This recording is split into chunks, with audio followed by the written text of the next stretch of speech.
തിരക്കിട്ട പ്രചാരണമായിരുന്നു, വാശിയേറിയ പോരാട്ടമായിരുന്നു. ഒടുവിൽ കൊട്ടിക്കലാശവും കഴിഞ്ഞവർ പോളിംഗ് ബൂത്തിലേക്ക് എത്തി.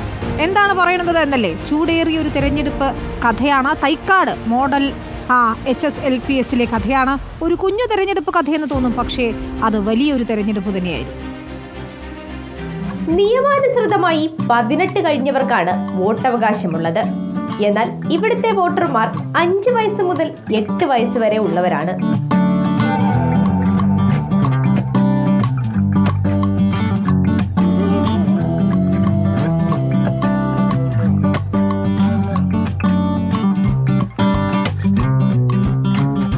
ഇനി സ്ഥാനാർത്ഥികളുടെ കാര്യം നോക്കിയാൽ 4 സ്വതന്ത്ര സ്ഥാനാർത്ഥികളാണ് മത്സര രംഗത്തുള്ളത്. മത്സരം നടക്കുന്നതാകട്ടെ സ്കൂൾ ലീഡർ പോസ്റ്റിലേക്കും. പൊടിപാർന്ന രാഷ്ട്രീയ തിരഞ്ഞെടുപ്പിൽ കാണാറുള്ളത് പോലെ ഇവിടെയും വാഗ്ദാനങ്ങൾ പലതാണ് സ്ഥാനാർത്ഥികൾ നൽകിയിരിക്കുന്നത്. എൻ്റെ ചിഹ്നം പുസ്തകമാണ്. കൂട്ടുകാർക്ക് അവർക്ക് ഇഷ്ടത്തിനധികം പുസ്തകങ്ങൾ വാങ്ങിച്ചു കൊടുക്കുമെന്നാണ് ഞാൻ പറഞ്ഞിട്ടുള്ളത്. കൂട്ടുകാരെല്ലാവരും പുസ്തകം വായിക്കണമെന്നുമാണ് എൻ്റെ വാഗ്ദാനം.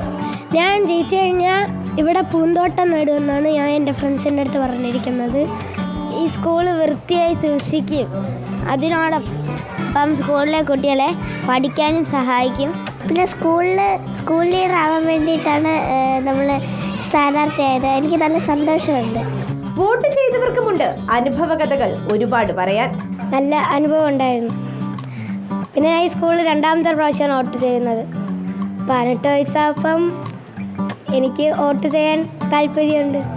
എനിക്ക് ഈ പ്രാവശ്യം വോട്ട് ചെയ്തപ്പോൾ സന്തോഷം തോന്നി. എനിക്ക് അനുഭവമുണ്ട്. പൊതു തെരഞ്ഞെടുപ്പിന്റെ എല്ലാ മാർഗരേഖകളും പാലിച്ചായിരുന്നു തിരഞ്ഞെടുപ്പ്. ജനാധിപത്യത്തിന്റെ അടിത്തറയെക്കുറിച്ച് വിദ്യാർത്ഥികൾക്ക് അറിവ് പകരുകയായിരുന്നു തിരഞ്ഞെടുപ്പിന്റെ ലക്ഷ്യം. ഇങ്ങനെ ഇത്തരത്തിൽ തിരഞ്ഞെടുപ്പ് നടക്കുമ്പോൾ കുട്ടിയുടെ മനസ്സിൽ ഈ തിരഞ്ഞെടുപ്പ് എന്ന് പറയുന്നത് പെട്ടെന്ന് നടക്കുന്ന ഒരു പ്രോസസ്സല്ല എന്നും ഇതിൻ്റെ പിന്നിൽ വലിയൊരു അധ്വാനം ഉണ്ടെന്നും ആ അധ്വാനത്തിൽ ധാരാളം പേര് പങ്കാളികളാകുന്നു എന്നും അവർക്ക് നമ്മൾ പറഞ്ഞു കൊടുക്കാതെ അനുഭവത്തിലൂടെ അവർക്ക് മനസ്സിലാക്കാൻ കഴിയും. കുട്ടികളിൽ ജനാധിപത്യ വിശ്വാസങ്ങൾ തന്നെ തുടങ്ങാൻ വേണ്ടിയിട്ടാണ്. പിന്നെ നമ്മുടെ നാമനിർദ്ദേശ പത്രിക സമർപ്പണം മുതൽ ഫലപ്രഖ്യാപനം വരെ കൃത്യമായ മാനദണ്ഡങ്ങൾക്കനുസരിച്ച് തന്നെയാണ് ഈ ഇലക്ഷൻ നടക്കുന്നത്. കുട്ടികളത് വളരെ ഉത്സാഹഭരിതരുമാണ്. ജയം ആർക്ക് സ്വന്തമായാലും ഈ കുഞ്ഞു സ്ഥാനാർത്ഥികൾക്കും വോട്ടർമാർക്ക് മുന്നിൽ അധ്യാപകർ തുറന്നുവെച്ചത് ജനാധിപത്യത്തിന്റെ അടിസ്ഥാന മൂല്യങ്ങളാണ്. സ്വാന്തന സാജു, റിപ്പോർട്ടർ, തിരുവനന്തപുരം.